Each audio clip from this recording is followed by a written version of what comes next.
namoota gosa dhiigaa kam qabantu dhibeen HIV hin qabatu kan jedhu ilaalla.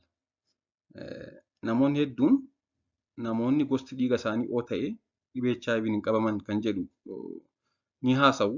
Mee dhuguma namoonni gosa dhiigaa O qaban HIV hin qabaatanii yookaan HIV hin qabamanii yookiin dhugaadha ta'e immoo akkamitti kan jedhu waliin haa ilaallu. Namoonni gosti dhiiga isaanii O ta'e HIV hin qabatu kan jedhamu hin odeeffama. Sooshaal miidiyaa irra baay'inaan hin odeeffama. Haa ta'u malee gosti dhiigaa namni tokko qabu HIV hin qabamuuf dhiisuu waliin gonkumaa walitti dhufeenya hin qabu. Gosti dhiigaa jechuunis gosti dhiigaa namni tokko qabu AB kan jennu jechuudha. Gosti dhiigaa namni tokko qabu kan murteessu antiijinii seelota dhiiga diimaa irra jiranidha. HIV'n immoo kan inni hubu CD4 T seeliidha. CD4 T seeliin immoo dhiiga adiidha jechuudha. Seelonni kun lamaanuu guutumaa guutuutti garaagara. Gosa dhiigaa kan murteessu antiijinii seelota dhiiga diimaa irra jiranidha.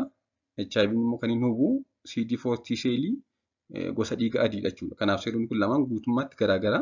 Kanaafuu gosti dhiigaa hariiroo tokkollee hin qabu dhibee HIV hin qabamuuf dhiisuu wajjin.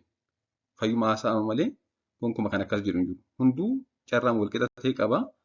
Haasaan kun soba hamaa ta'edha jechuudha kan hawaasa hedduu dogoggorsudha. Haa ta'u malee namoonni darbee darbee dhibee kanaan hin qabamne ni jiraatu. Haa jiraataniyyuu malee kun gonkumaa gosa dhiigaa wajjin waliin qabatu.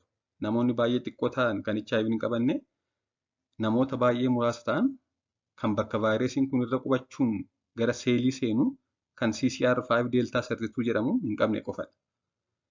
Muteeshinii yookaan uumamaan hafuu bakka vaayirasiin kun yeroo dhaqee seelii irra taa'ee ittiin seenu kanneen hin qabne namoonni muraasni jiru. Isaan kana qofatu hin qabu malee namni kamuu dhibee kanaan qabamuu danda'a. Gosti dhiigaas waan kana waa tokkotti waan murteessuu hin qabu.